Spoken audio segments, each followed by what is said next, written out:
Boy, I actually think Lakeith would do pretty well in a Haunted Mansion situation. I feel I'm interested because obviously it's a family film, but with kind of quite a spooky theme. So I was wondering how difficult it is to toe the line between kind of making it scary, but not too scary for a family audience. You know what's funny? I don't find it that difficult. If anything, you find out at a certain point in the testing process, what people really think about it, and specifically what I think was important for the studio is like, is it too scary for kids? And what we found is that kids love being scared. Yeah. They really do.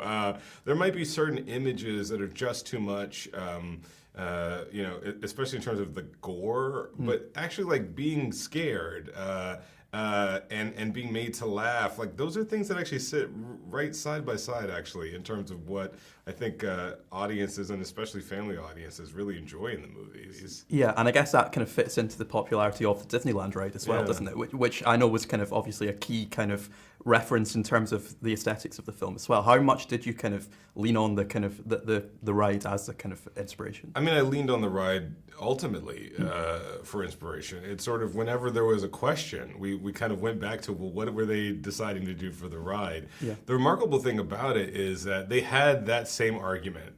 Should it be scary? Should it be funny? Should it be cute?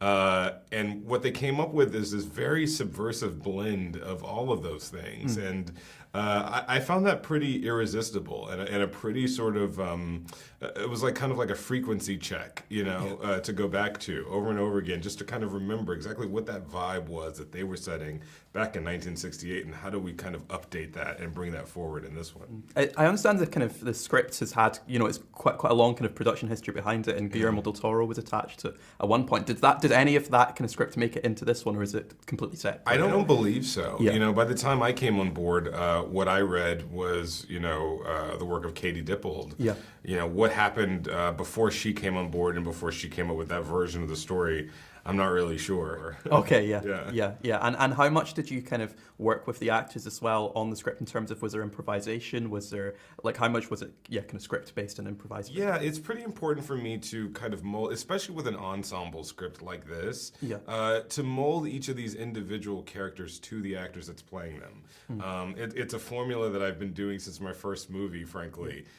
Even things that I write myself, which is, yes, I want exactly what I'm asking for on the page, but what I ultimately want is for somebody to embody this and surprise me with it, kind of play the type that is set for them, but expand that and make it sort of unusual and specific to them.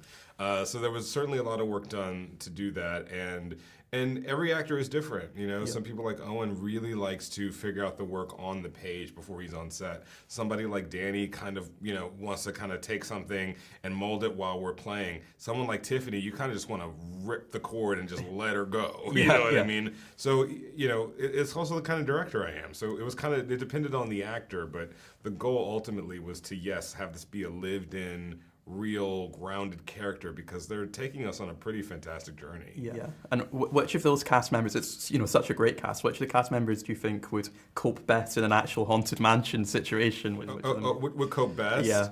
Boy, I actually think Lakeith would do pretty well in a Haunted Mansion situation. I feel like Lakeith would both commune with the spirits, you know what I mean? Kind of like make peace with them, like have a conversation, but then also be very practical about how to get out of it without getting too emotional about the situation. So yeah, I think he would do well. Yeah, and then finally, would you like to see these characters kind of pop up on other projects as well, or do you think this is a kind of like a one-off? What's the intention? Oh, I'd love for it to go on. I think that it certainly has that world building stuff that is really great for the beginning of a longer series. So we'll see what the audiences say and what the box office gods have for us.